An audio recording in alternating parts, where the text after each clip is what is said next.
আসসালামু আলাইকুম ওয়া রাহমাতুল্লাহ। সম্মানিত বন্ধুগণ, আমরা নাটক সিনেমায় নায়ক নায়িকাদের এবং শোবিজ ওয়ার্ল্ডের সেলিব্রিটিদের আইডল মনে করে থাকি এবং আমরা অনেকেই তাদের ফলো করে থাকি। এখন কথা হচ্ছে, তাদেরকে আমরা মিডিয়ায় এবং অভিনয়ে যেমনটা দেখি, আসলেই কি তারা বাস্তব জীবনে এমন? উত্তরটা হচ্ছে অনেকটাই না। হাতে গোনা কয়েকজন সেলিব্রিটি বাদ দিয়ে বাকিরা কেউ অবৈধ সম্পর্ক আর নাইট ক্লাব নিয়ে, আবার কেউ বিবাহ বহির্গত সম্পর্ক আর পরকীয়া নিয়ে ব্যস্ত থাকে। আর এই যদি হয় আইডলদের কর্মকাণ্ড, তাহলে আমাদের যুব সমাজ আর ভবিষ্যৎ প্রজন্ম কোথায় গিয়ে থাকবে একবার ভেবে দেখেছেন কি? তাই আজকে আমি পরিচয় করিয়ে দিব টপ 5 কিছু ইয়াং স্টারদের সাথে। আর এই ভিডিওতে টপ 5 ইয়াং স্টারদের নির্বাচন করা হয়েছে তাদের অ্যাক্টিভিটিজের উপর ভিত্তি করে, তাদের অর্থ সম্পদের উপর ভিত্তি করে নয়। আর আপনাদের পছন্দের কোনো ইয়াং স্টার বাদ পড়ে থাকলে অবশ্যই কমেন্ট করে জানাবেন, কারণ আমি দেখতে চাই কে আপনার পছন্দের ইয়াং স্টার। তাহলে চলুন শুরু করি। আজকের ভিডিওতে টপ 5-এ আছেন মোহাম্মদ ওমর ফারুক সিদ্দিক ওরফে ওমর ফারুক নায়েক। ওনার শিক্ষাগত যোগ্যতা ঢাকা বিশ্ববিদ্যালয় থেকে ইসলামের ইতিহাসের উপর গ্র্যাজুয়েশন কমপ্লিট। আর তার একটি ইউটিউব চ্যানেল আছে যেখানে তিনি অশ্লীলতা সহ নানা ধরনের অনৈতিক কর্মকাণ্ডের বিরুদ্ধে কথা বলে থাকেন।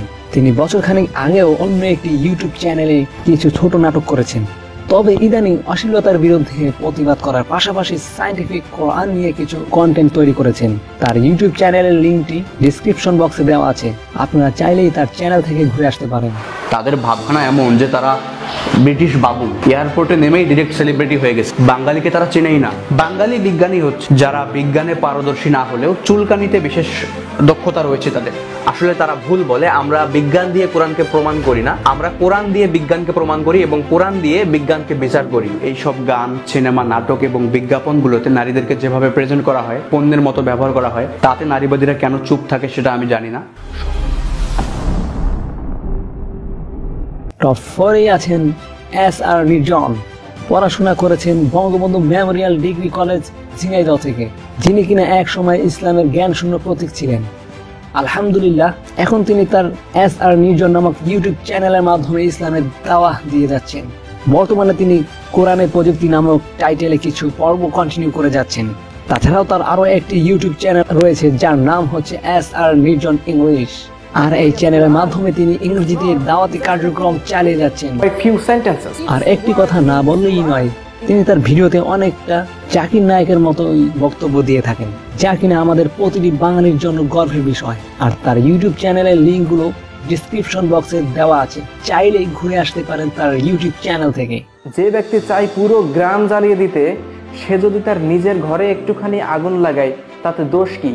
সে নিজের একটুখানি আগুন লাগিয়ে তো পুরো গ্রামটাকে সাফ করতে পারবে। আমরা এই বানরও পৃথিবীতে কোটি কোটি দেখতে পাই, আবার এই মানুষও পৃথিবীতে কোটি কোটি দেখতে পাই। শুরুও রয়েছে, শেষও রয়েছে, কিন্তু এই মাঝের এইগুলো কোথায় চলে গেল ভাই? একবার ভেবে দেখুন তো, কোন একদিন জন্মালাম, একদিন বিবাহ করলাম, দুটো একটা বংশ বিস্তার করে দিয়ে আমরা পৃথিবী থেকে বিদায় নিলাম। ভাবে মুসলিম মানে নির্যাতিত, আর তারা শান্তিপ্রিয় মানুষ। টপ 3-তেই আছেন মোহাম্মদ আল আমিন। তিনি একজন মুসলিম। তার পূর্বের নাম ছিল অজয় রায়।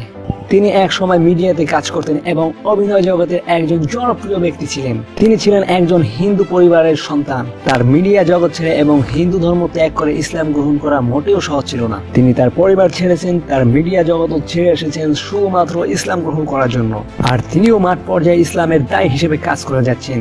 আরও একটি ইউটিউব চ্যানেল রয়েছে মোহাম্মদ আল আমিন রিভার্টেড মুসলিম নামে। তিনি তার চ্যানেলটিতে বিভিন্ন ধরনের ইসলামিক কন্টেন্ট দিয়ে থাকেন এবং তার সাবেক ধর্মের বিভিন্ন ভ্রান্ত মতবাদ আর কুসংস্কার নিয়ে কথা বলেন। তাই বলবো, তার কাছ থেকে আমাদের মতো নামে মুসলিমদের অনেক কিছু শিক্ষার আছে। তার চ্যানেলটির লিঙ্কও ডেসক্রিপশন বক্সে দেওয়া রইল, চাইলেই তার সাথে যুক্ত হতে পারেন। তো আমি ছোট থেকেই এক বিশ্বাসটা লালন করতাম এবং আমি ভাবতাম যে আমি বড় কোনো কিছু হই, আমি হেলিকপ্টার যোগে গিয়ে আমি কাবার উপরে গঙ্গা পানি দিয়ে আমি শিবকে মুক্তি করব। আপনি তো সহজে পেয়ে গেছেন। আমি যে মূর্তির ভয় আমি ছাড়লাম, যে আল্লাহর শিরকে, আল্লাহ শাস্তির ভয়, সে মূর্তিকে আজকে মুসলিমরা যখন যায়, যখন আমি মুসলিম হলাম, তখন কিন্তু আসলে আমার ইমানটা খড়কুটার ন্যায় ছিল, ফু দিলে হয়তো উড়ে যেত। নাস্তিকতা মানে বিনোদন, এই সিরিজের দ্বিতীয় পর্বে আপনাদের সবাইকে স্বাগত। তো আমি তাকে প্রশ্ন করলাম যে ভাই, আপনারা তো অদৃশ্য বিশ্বাস করেন না, ঠিক আছে, যে অক্সিজেনকে বিশ্বাস করেন?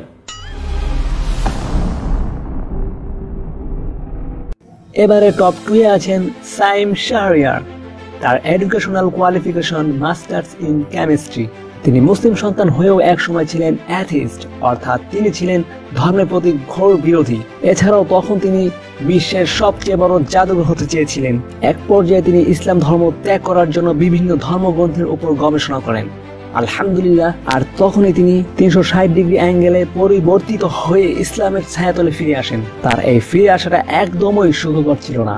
আর বর্তমানে তার একটি ইউটিউব চ্যানেল রয়েছে। চ্যানেলটির নাম হচ্ছে দাওয়া অ্যান্ড ডিউটি সাইম স্কিল। তিনিও তার চ্যানেলটির মাধ্যমে ইসলামের দাওয়াতি কার্যক্রম চালিয়ে যাচ্ছেন। এছাড়াও তিনি তার চ্যানেলটির মাধ্যমে নাস্তিকদের করা বিভিন্ন অযৌক্তিক প্রশ্নের যৌক্তিক উত্তর দিয়ে থাকেন।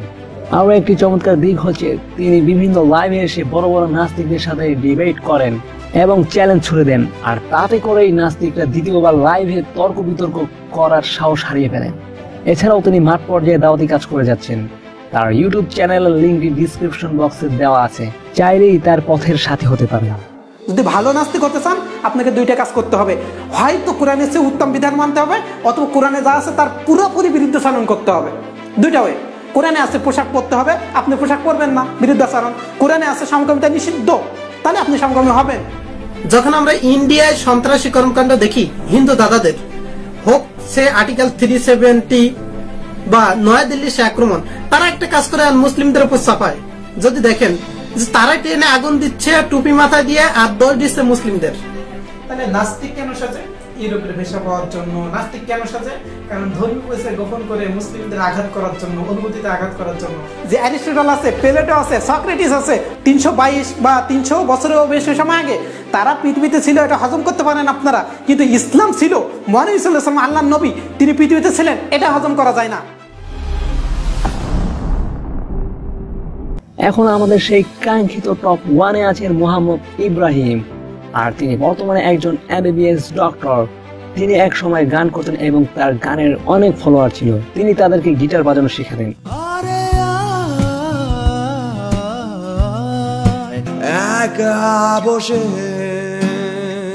আলহামদুলিল্লাহ, বেশ কয়েক বছর ধরে তিনি গান বাজনা ছেড়ে দিয়ে ইসলামের পথে ফিরে এসেছেন এবং কোরআন হাদিস নিয়ে গবেষণা করছেন। তার দুইটি ইউটিউব চ্যানেল আছে, একটি হচ্ছে ট্রু স্কিল মোহাম্মদ ইব্রাহিম, আরেকটি হচ্ছে মোহাম্মদ ইব্রাহিম। আর তিনি তার এই ইউটিউব চ্যানেলগুলোর মাধ্যমে ইসলামের দাওয়াতি কার্যক্রম চালিয়ে যাচ্ছেন এবং মুসলিমদের ইসলামে ফিরে আসার সেই করুণ কাহিনীও তুলে ধরছেন। শুধু তাই নয়, তার এই ইউটিউব চ্যানেলগুলোর মাধ্যমে নাস্তিকদের করা বিভিন্ন বিভ্রান্তিকর প্রশ্নের দাঁত ভাঙা উত্তর দিয়ে থাকেন। এছাড়াও তিনি কোরআন এবং বিজ্ঞান রিলেটেড ভিডিও আপলোড করে থাকেন। তার ইউটিউব চ্যানেলের লিঙ্কগুলো ডিসক্রিপশন বক্সে দেওয়া আছে শুধুমাত্র আপনাদের জন্য, চাইলেই ঘুরে আসতে পারেন ওনার ইউটিউব চ্যানেল থেকে। অতএব নির্দ্বিধায় বলা যায় আমাদের বাংলাদেশের এই সকল ইয়াংস্টাররা বিশ্বের সকল ইয়াং জেনারেশনের জন্য এক বিরাট অনুপ্রেরণা। আবার অনেক হিন্দু ভাই তারা তো পাঞ্জাবি পায়জামা টুপি পরে একদম ফটোগ্রাফি করে বোঝাচ্ছে মুসলমানরা খুব পূজা দেখতে আসে। যে যুদ্ধের অবস্থায় একজন অমুসলিম সাহায্য চাচ্ছে, সেখানেও আল্লাহ তাআলা তাকে বাঁচার অপশন রেখে দিয়েছেন। আমি প্রমাণ করবো যে ইসলাম ধর্ম হচ্ছে সর্বপ্রথম ধর্ম। আমি যদি সনাতন ধর্মের সাথে একমত হয়ে কথা বলি তাহলেও প্রমাণ করতে পারবো, যদি দ্বিমত হয়ে কথা বলি তাহলেও প্রমাণ করতে পারবো ইনশাআল্লাহ। তখন ভাবলাম যে আমার পিতামাতা কিভাবে ইসলামে আসে। তখন আমি খুবই কান্নাকাটি করেছি। ইসলাম গ্রহণ করার সাথে সাথে আল্লাহ আমার আব্বা আমাকে হেদায়েত নসিব করলো। আবুল বাশর ভাই, আপনি যখন ইসলাম ধর্ম গ্রহণ করলেন আপনার তখন বয়স কত ছিল? আমার তখন বয়স ছিল 19। সাল্লাল্লাহু আলাইহি ওয়াসাল্লাম সাল্লাল্লাহু আলাইহি ওয়াসাল্লাম সাল্লাল্লাহু আলাইহি ওয়াসাল্লাম মাওলায়া সাল্লি ওয়া সাল্লিম দাইমান আবাদান আলা হাবিবিকা খায়রিল খালকি কুল্লিহিম মাওলায়া সাল্লি ওয়া সাল্লিম দাইমান আবাদান আলা হাবিবিক খায়রিল খালকি কুল্লিহিম।